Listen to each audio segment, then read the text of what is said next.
Assalamualaikum warahmatullahi wabarakatuh. Saya Resto Oktaviani dari Universitas Nusa Putra, kelas AK21C. Di sini saya akan sedikit menjelaskan tentang completing the accounting cycle.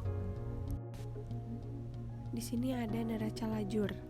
Apa yang dimaksud dengan neraca lajur? Neraca lajur sering disebut dengan kertas kerja atau worksheet, adalah sebuah laporan yang terdiri dari beberapa kolom yang berisi informasi data akuntansi yang akan digunakan dalam proses pembuatan laporan keuangan.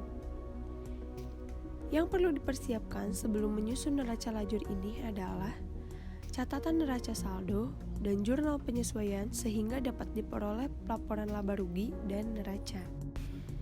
Jadi, penting untuk diingatkan bahwa neraca lajur bukan merupakan laporan keuangan, namun neraca lajur adalah alat bantu untuk memudahkan penyusunan laporan keuangan. Nah, di sini ada beberapa format neraca lajur. Di sini ada neraca lajur 8 kolom, neraca lajur 10 kolom, neraca lajur 12 kolom, dan neraca lajur 14 kolom. Langsung saja ke tahapan pembuatan neraca lajur. Yang pertama, membuat format dan kolom neraca lajur. Nah, yang harus dilakukan pertama ini adalah membuat format dan kolom yang dibutuhkan dalam neraca lajur. Untuk format neraca, di bagian atas harus ditulis dengan nama perusahaan, judulnya dengan neraca lajur dan periode pencatatan. Sedangkan kolom yang harus dibuat dengan jumlah total 7 kolom itu 1 nama akun dan 6 untuk golongan lajur. Ada neraca saldo, penyesuaian, neraca saldo setelah penyesuaian, neraca, dan laba rugi. Nah, 6 golongan kolom ini harus dibuat dua sisi yang menunjukkan debit dan kredit. Untuk tahapan yang kedua yaitu memasukkan data dari neraca saldo dan jurnal penyesuaian. Nah, hal yang selanjutnya harus dilakukan adalah mengisi kolom-kolom yang telah dibuat. Mulai dari nama akun dan neraca saldo, kolom ini diisi dengan memasukkan data dari neraca saldo yang memuat data saldo akhir setiap akun berdasarkan pencatatan buku besar perusahaan. Nah, untuk kolom penyesuaian, data dimasukkan dari jurnal penyesuaian yang telah dibuat sebelumnya secara terpisah. Jurnal penyesuaian dibuat untuk menyesuaikan pendapatan dan pengeluaran yang benar-benar terjadi agar dapat menunjukkan keadaan perusahaan yang sebenarnya. Lanjut ke tahapan yang ketiga yaitu menghitung saldo yang telah disesuaikan. Setelah data pada kolom neraca saldo dan penyesuaian terisi, selanjutnya kita perlu menghitung saldo pada akun yang mengalami penyesuaian. Perhitungan ini dilakukan dengan menambah atau mengurangi saldo dalam kolom neraca saldo dengan saldo dalam kolom penyesuaian. Nah, saldo yang telah dihitung dan disesuaikan kemudian diletakkan dalam kolom neraca saldo setelah penyesuaian.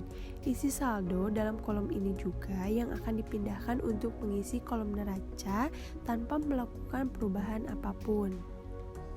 Langsung saja ke tahapan yang terakhir yaitu yang keempat, mengisi dan menghitung kolom laporan keuangan, laba rugi dan posisi keuangan atau neraca.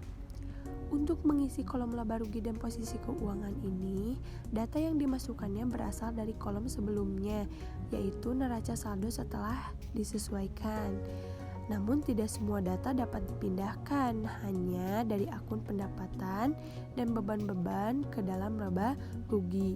Nah, untuk yang ke posisi keuangan itu hanya harta, kewajiban, dan ekuitas. Nah, di sini ada proses tutup buku. Nah, di mana jurnal penutup ini adalah jurnal yang dibuat pada akhir periode akuntansi untuk menutup akun-akun nominal sementara. Nah, akibatnya saldo-saldo akun tersebut akan menjadi 0 pada awal periode akuntansi. Nah, akun yang ditutup juga adalah akun nominal dan akun pembantu modal, yang termasuk akun nominal adalah pendapatan dan beban, sedangkan akun pembantu modal adalah FRIP dan ikhtisar laba atau rugi, Nah, setelah jurnal penutup diposting ke setiap akun, maka yang tersisa adalah perkiraan real, yaitu aset, liabilitas, dan capital atau equity. Untuk jurnal penutup juga digunakan untuk menutup beberapa akun. Yang tadi itu dimana seperti pendapatan, beban, ikhtisar laba atau rugi, dan FRIV. Nah, berikut ini adalah masing-masing cara membuatnya. Yang pertama ada akun pendapatan. Nah, akun pendapatan ini menutup seluruh akun pendapatan dengan memindahkan rekening atau pendapatan ke rekening ikhtisar laba atau rugi. Lanjut, di sini ada akun beban. Nah, akun beban ini menutup seluruh akun beban dengan memindahkan rekening akun beban ke ikhtisar laba atau rugi.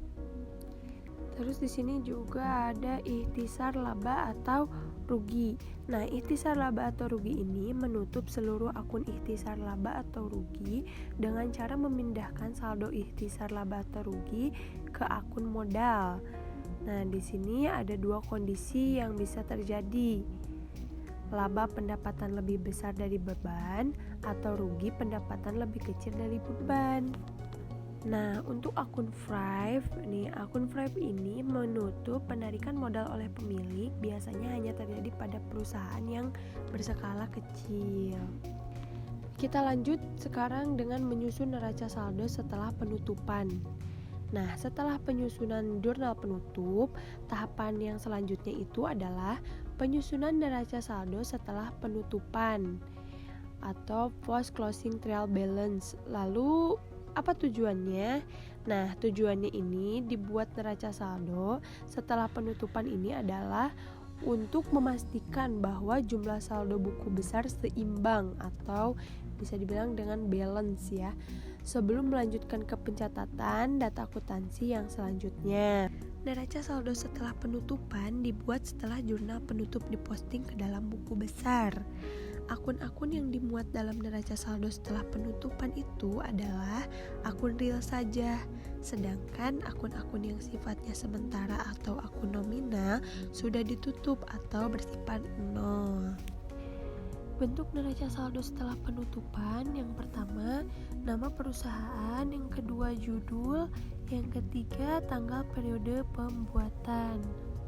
Langkah selanjutnya adalah membuat kolom sebanyak 4 kolom. Di antaranya, kolom yang pertama itu kode akun atau nomor akun.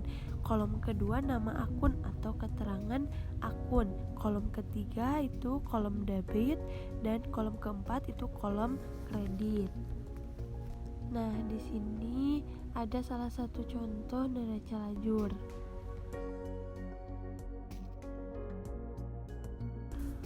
Mungkin cukup sekian dari saya penjelasan tentang completing the accounting cycle. Mohon maaf bila ada ucapan atau kata-kata dan penulisan yang salah, karena di sini saya masih dalam tahap belajar. Wabillahi taufiq wal hidayah. Wassalamualaikum warahmatullahi wabarakatuh.